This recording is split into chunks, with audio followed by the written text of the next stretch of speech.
I am so excited. We're just going to move on to the next slide. A bunch of reasons why we have to watch out again. More fraud. Isn't fraud exciting? Guys are getting more and more creative. They're using AI and all that. But I want to talk to you about DocuSign. There's a lot of folks that, when most of us, all of us have a DocuSign account. Not everybody uses it. There are those that use other tools. You have SkySlope and from the MLS. Some folks, I believe we have an agent that uses HelloSign, which is I want to say a Google-based product.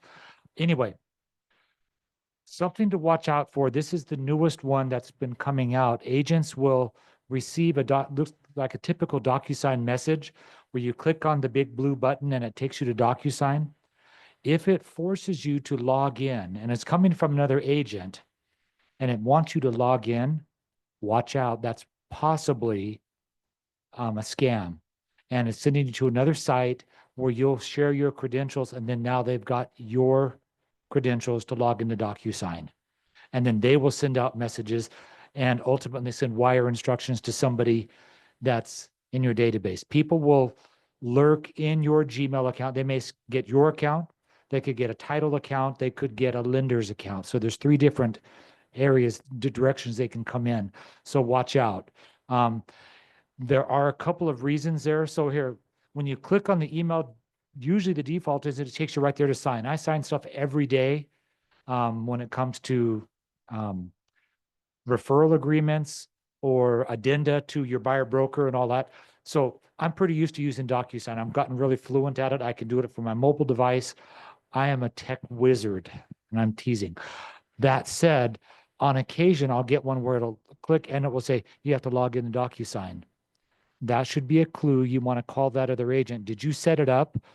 You can ask the agent because they can literally say it. The sender enables the required login if you have a DocuSign account. Yeah, Rob. The agent's not doing that. It's probably somebody who's scamming it. Or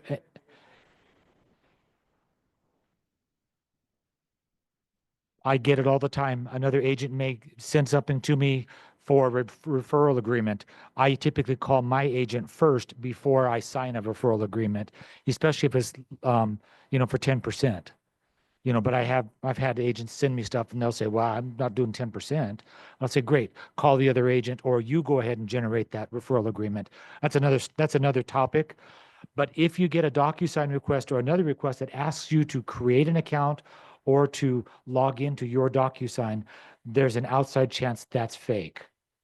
And so I'm just saying, be mindful of that. Does that help? The recipient, you may choose to log into DocuSign. That's a possibility, not a problem. If you do not have a DocuSign account, but it says that you need to log in and do that, no, not if you're signing. So you shouldn't have that. And then it's also true for .loop and SkySlope as well. So be careful. I sign .loop stuff all the time because there's some of our agents will use it. I don't need to log into my ancient .loop account. So what I'm saying is just be really careful on that. Give me my next one. That. So again, really typical. If you're required to log into DocuSign or other guys, just to view or sign a document, that's a big clue that you're not getting it from, that's not real. And so again, these slides I put a lot of verbiage in there and I apologize for all the words because that's enough to put everybody to sleep. Do not operate heavy machinery after reading these these texts. But all I'm going to say is be careful so that you're not giving up your information because then they have access to everybody in your DocuSign database and they start sending out stuff to your people and it looks like it's coming from you, asking them to say, hey, go ahead and quickly wire funds here. And they're sending it to some Nigerian prince or a Russian oligarch, and you don't want to do that. Okay, so anyway, safety first, please. So watch out for that. That's all I got. All right. We have 30 minutes of content and 20 minutes. So we're going to go really, really fast and we're going to skip some stuff. But I want to talk about agent financials and knowing your numbers. And usually when I start that topic, everybody's eyes glaze over and they're like, they don't want to talk about it, right? Because I think that that creates fear sometimes. And I want to try and alleviate that. So what negative experiences have you had based around money or tracking your numbers? Cameron, Thank you. I was about to raise my hand over right. I'm volunteering. So I track my numbers like crazy, but I'm the only one that does anything with my numbers. So my negative experience is a story about my wife, which hopefully she doesn't watch this. She said, "Let me know when I'm spending too much." And so I responded, "You're spending too much." And she thought it was a joke, but it was real. And the one example that it was is she would spend $50 every month on this website called Athletico or something that does workout clothes. I'm like, why is she spending $50 every month? I guess it was a membership she thought she canceled. You would get points to be able to buy clothes, but they only did girl clothes. So after about 8 months of racking up points, she got a bunch of new workout clothes that I did not get. So, yeah, Okay. work with others, I guess, is the moral of the story. Well, accountability came into play, right? So we'll talk Yes. about that later. But I think a lot of people have negative attitude when they're like, we're talking about taxes or running a profit and loss or what is your conversion rate? Like they don't want to have those kinds of discussions. And I want to, if I can, change your mind about that, that knowing your numbers actually takes the fear out of it and can lead to some really good things. Anybody in here know what the mission statement of KW is?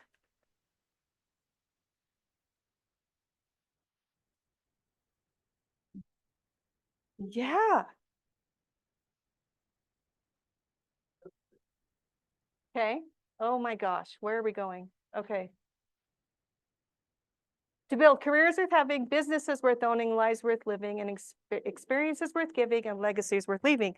I happen to love that statement. I showed this slide to my husband yesterday. He goes, "Is that real?" Because I love that. I said, "Well, yes, that's real. We talk about that. We preach this. We live that. We exemplify that every day." So I want to ask you what yours is. Anybody have a mission statement? Anything jump out at you about this? Okay, well, let me tell you a little bit about mine.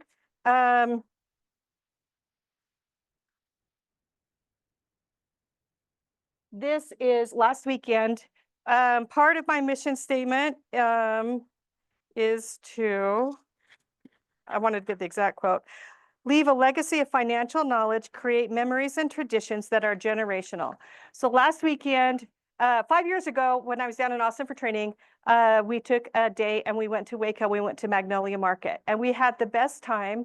It was me and a couple of coworkers. So I put it on my bucket list at that point in time that I wanted to go back to Waco. I wanted to take all the girls in my family with me and we would have a girls trip. It's taken me 5 years to get to the point where I could pull that off because I had health issues right after that. But this is last weekend. This is my granddaughter, my daughter, me, my daughter-in-law, and my daughter-in-law. So we had the best time. You want to know what is also awesome about that trip? 90% of it was tax deductible. I get to write it off. So I teach a class called Agent Financials. If you want to know, I guess I'm not going to have enough time to cover all of it here, but if you want to know how I did that, come to my Agent Financials class. But I will tell you as much as I can in the next 10 minutes. Oh my goodness, I'm having trouble with this. So what will you do with your profit if you follow the model of KW, like we talked about this morning, being in culture, right? Fund your big life, grow your business, invest in your future, build a legacy. What would you do? Like, what would your girls' trip, what would your bucket list look like if you could accomplish those things? And 90% of the cost of those things was tax deductible because of the way you set up your business and the decisions that you made in advance. Could you do more? Like that trip would have cost me a lot of money. Well, it did cost me money, but I was able to write that off. What if I wouldn't have been able to write that off? I wouldn't be able to do the trip that we do in June every year to Bear Lake.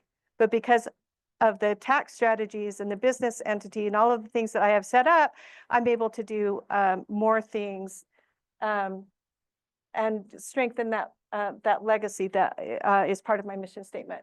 Hey, So- Novalee, quick question for you. Do you sell to your family members as an agent? Yes, Dean knows the answer to My reason for asking is even going to Bear Lake, how much of that trip can you write off because you are actually doing an event with your clients? Honestly, I write off 100% of that trip to Bear Lake because I What, take did my you hear clients that? with me. 100%. I take my clients with me. Now, wait a minute. So let me add a caveat here. Talk to your CPA. Every CPA is going to have a different. Everybody's going to have a different opinion on that, and you have to get in sync with your CPA about what you can and cannot write off. I happen to take my clients. I've sold a house, multiple houses, to everybody that I take on that trip.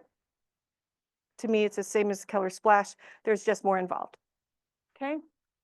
So what do top producing agents do differently? They are relentless with their lead generation. They run their business like a CEO. The second you get your real estate license, you are now a business owner. They track their conversion rates, their cost per lead, and time invested. They know and understand their finances. So my goal for all of you would be that you would grasp and hang on to that title of CEO and run your real estate business like a business. So again, this slide, talk to your CPA. Everybody has a different opinion, but this is my research through AI. Says if you make up to 50,000, you can just be a sole proprietor, or you can set up an LLC, which you can probably do yourself, or you can have someone do it. They'll probably cost you about $250. From 50,000 to 75,000, you do need your LLC, and from 75,000 on, you want your LLC to set up an LLC that's taxed as an S corp. Here's the caveat to that. You don't want, you have to be very careful once you reach the status of an S corp. There are a lot of requirements. One of them is payroll that has to be done. Don't mess up and think that you can do payroll yourself. You need to hire that out. You can go to jail if you mess that up. Another requirement for an S corp is that you have regular board meetings. This is how I was able to write off my trip to Waco. My husband is on my board of directors. He was there. My daughter is my partner in my accounting business, and so she was there. My other daughter works for me. She was there.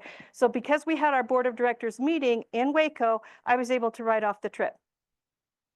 Board meeting minutes are required as an S corp. So don't mess around and just, create that, set it up that you're going to be taxed as an S corp and think you're done. There's a lot of requirements that go into that, and your CPA would be the best advisor to tell you when to set that up, because there's so many other factors that go into that. Who else is going to be on the return?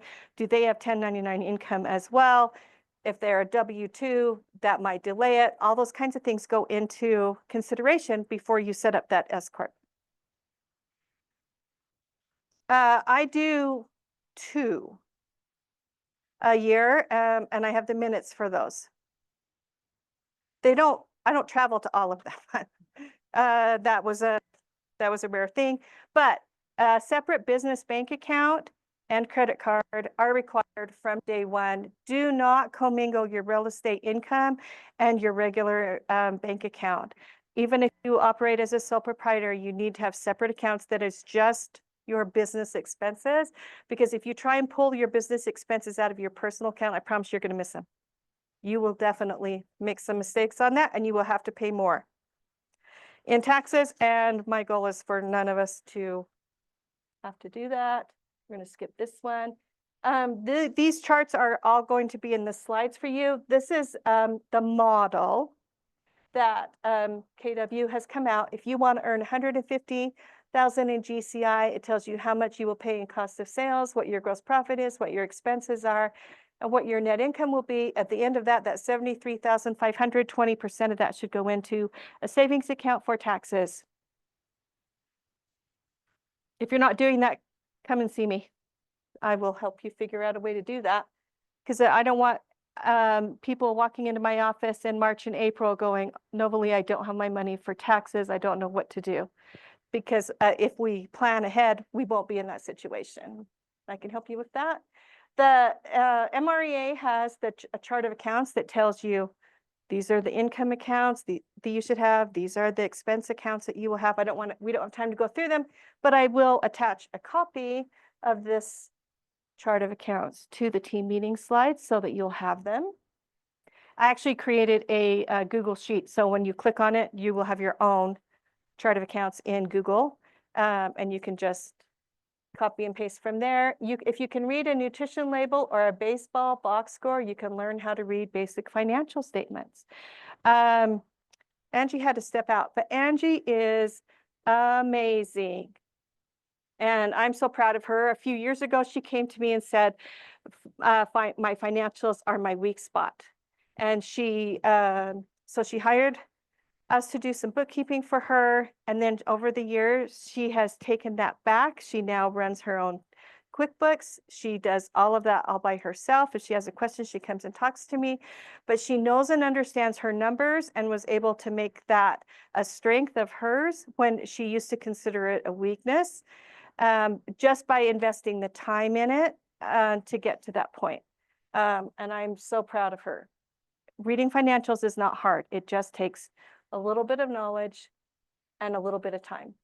So we don't have time for those. Let's talk about taxes, because that's the number one thing everybody wants me to talk about anyway. The hardest thing in the world to understand is income tax. Albert Einstein said that. Can you imagine what he would say now? Like, holy cow.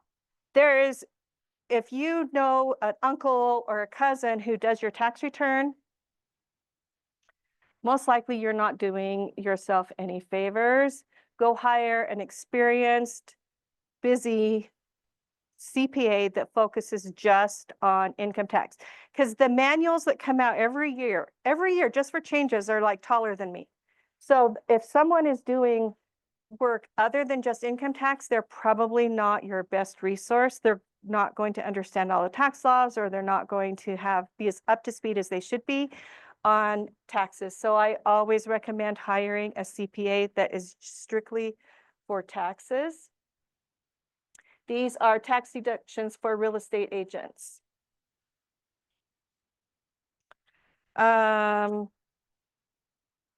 Skipping.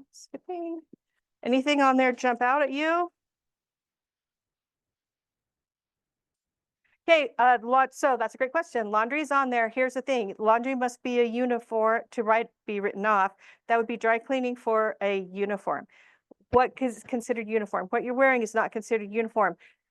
But what Becca is wearing is considered a uniform. So if she gets that dry clean, she can write that off, because that is, yeah, because it says her business on it, right? So that's marketing. Eric.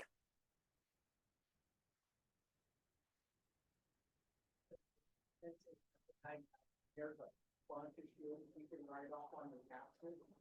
If you are pretending that you might buy a property in the coming year, I would recommend that you will get your taxes prepared, do just like your CPA wants to do, and then get a draft copy of those taxes and send them to whoever your favorite loan officer is. Eric. To review them and just to go over them and show what they'll use, an underwriter will use for your income. In the event that you want to do something real estate related in the coming year, before you test it. Because some of these things that you can write off are going to reduce your income probably to a point where you might not qualify for it. Totally great point. Great point. Talk to your CPA, know what your plan is for the next year so that you're not surprised and can act accordingly. I love that. About 10 years ago, we had an agent, and she came into my office and she said, I have to tell you a secret. She said, I haven't filed taxes in 7 years. She was a top producer in my office. And she said, I'm scared. I don't know how much I'm going to owe. I don't have any extra money. I don't know what I'm going to do. So I've referred her to a special tax guy.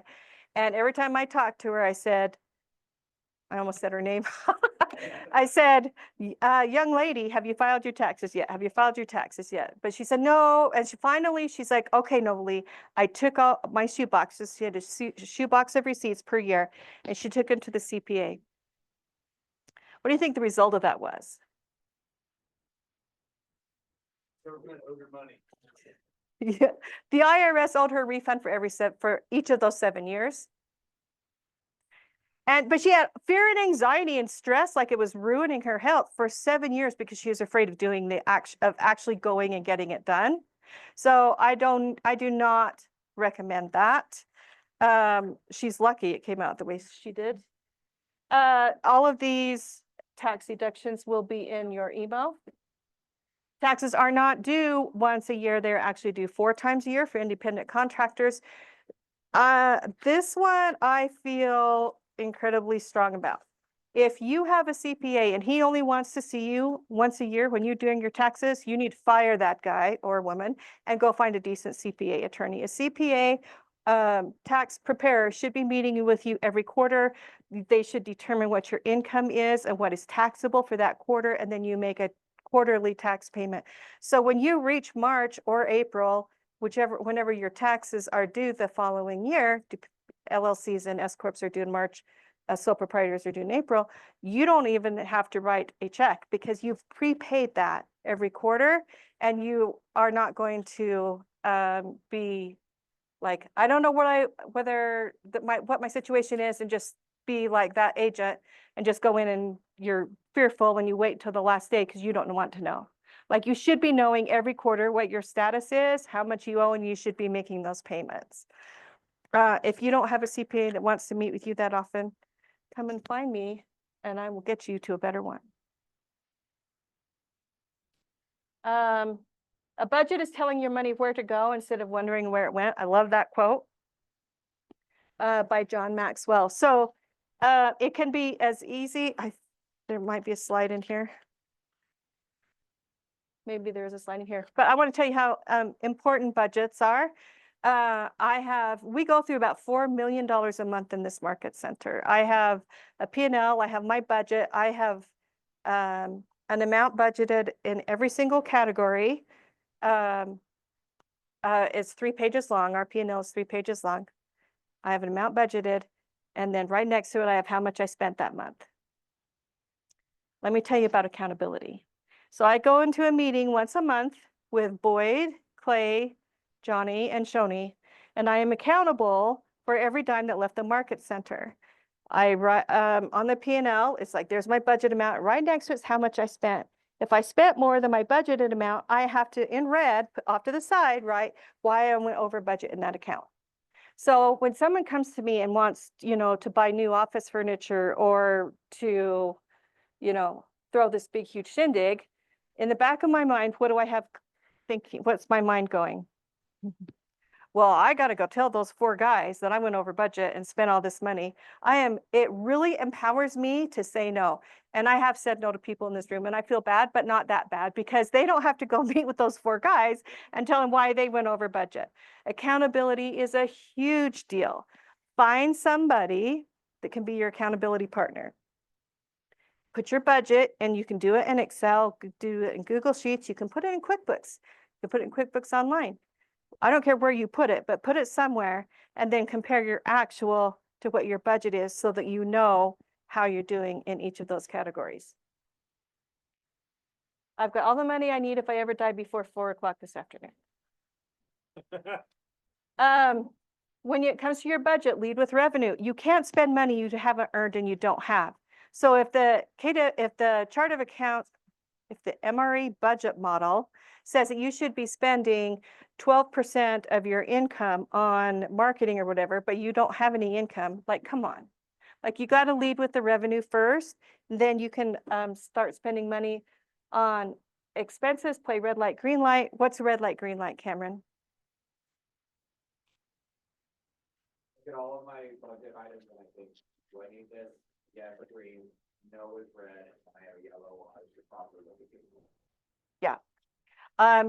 The MREA budget, or the MREA model, says it should be earning you twice as much as it costs you. So if it's not bringing in twice as much revenue as it is in the expense, then you should probably get rid of it and then stick to your budget. And the only way you're going to stick to a budget, your numbers tell a story. What do yours tell about you? P&L and the agent trend report. This is a basic MREA profit and loss. So you could put your budget in there, right next to it, you would put your actual expenses. This tells you what you should be spending in each category. This is probably the most important slide. If you don't use QuickBooks, you could just do this in Google Sheets. This will all go out in your email. Cameron.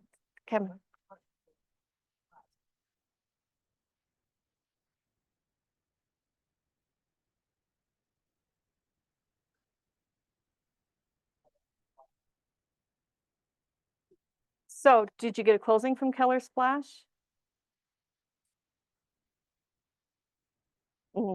But did they come to Keller Splash?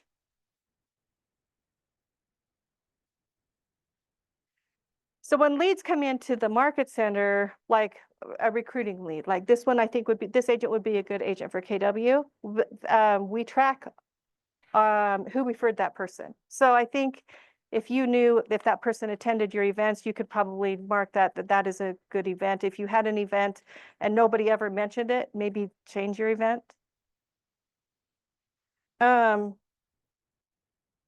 This is very simple, very basic, and this is all you would need to do. Every agent in this office has a multi-year trend report. Who looks at their multi-year trend report? Oh my gosh, you guys are hurting my feelings. Yay! Well, I know the ALC raised his hand because I put it out and give it to them. You're looking at it right now? Great job. So Becca, how do they get to their multi-year trend report?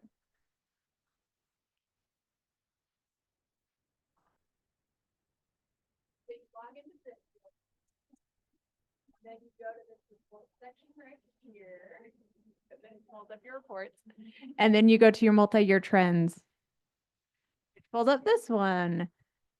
Eventually that will be in command, but in the meantime, you go to mykw.kw.com, you log in, under your photo, it says reports, you click on the reports and it will take you to a list of, there's probably 150 reports in there that are provided for you.